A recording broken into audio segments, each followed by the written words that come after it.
Greetings to you all. This is Tendai Dumbuchena, host of the podcast Africa in Crisis. Welcome to episode 9, which implores the continent's youthful population to be a catalyst for change and development.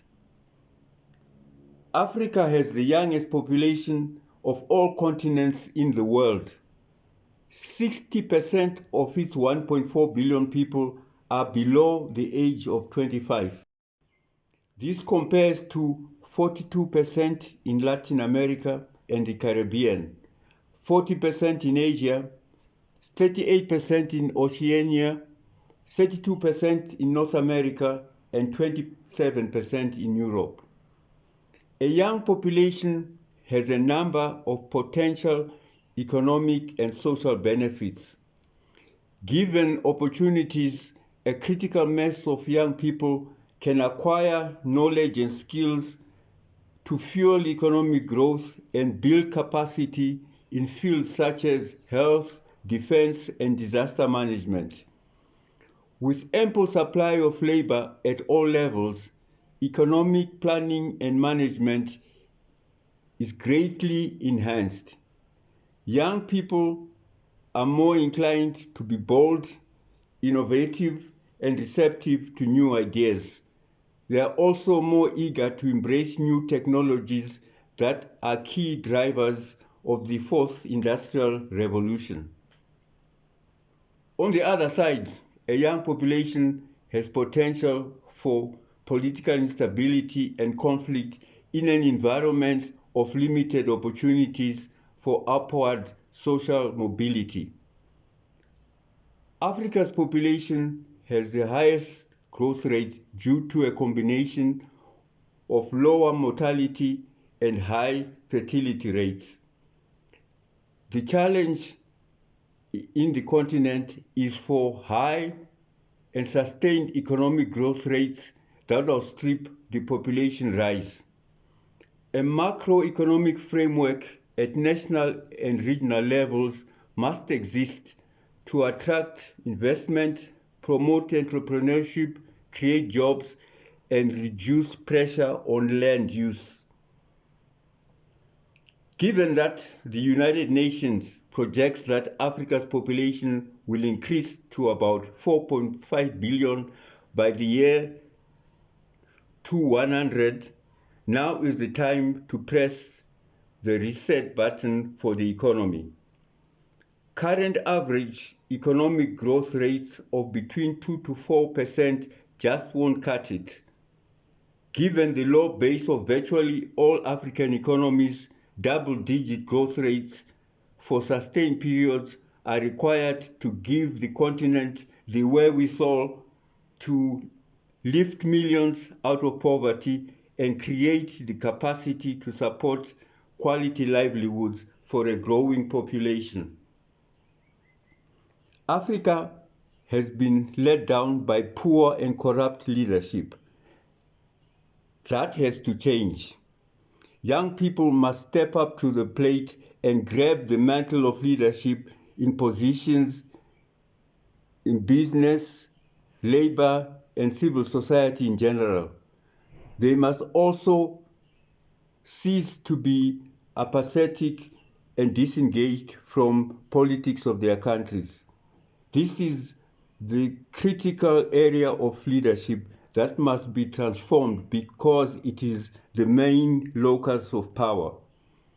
The young must also be in the forefront of building strong civil society organizations which are the nucleus and driving force of active citizenry.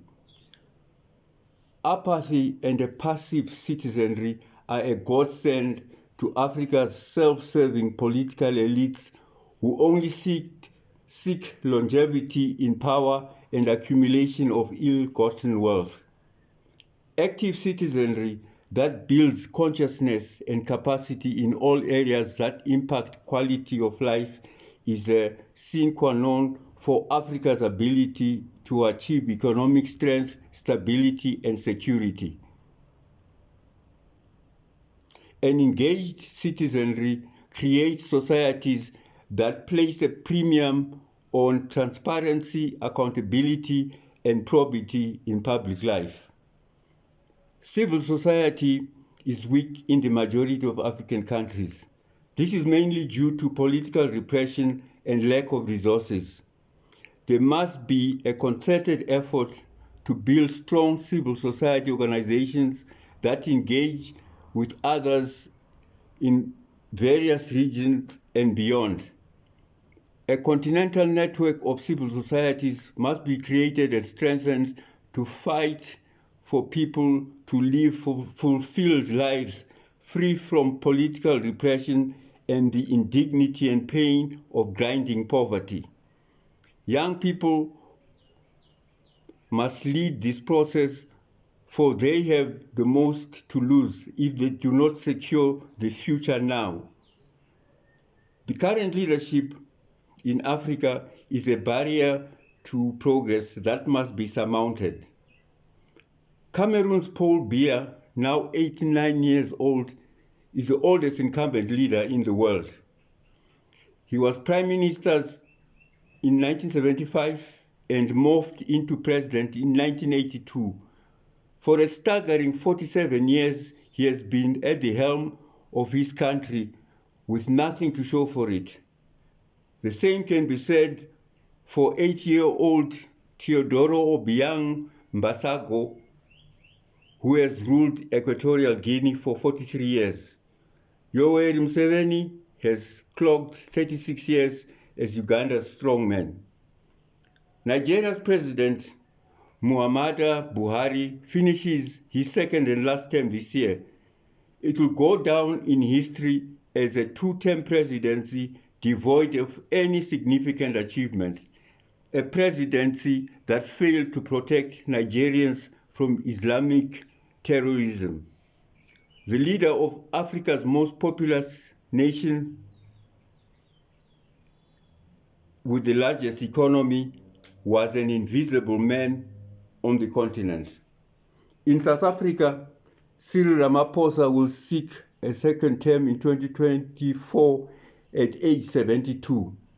His northern neighbor, Zimbabwe, will have Emmerson Mnangagwa running for a second term next year at age 81.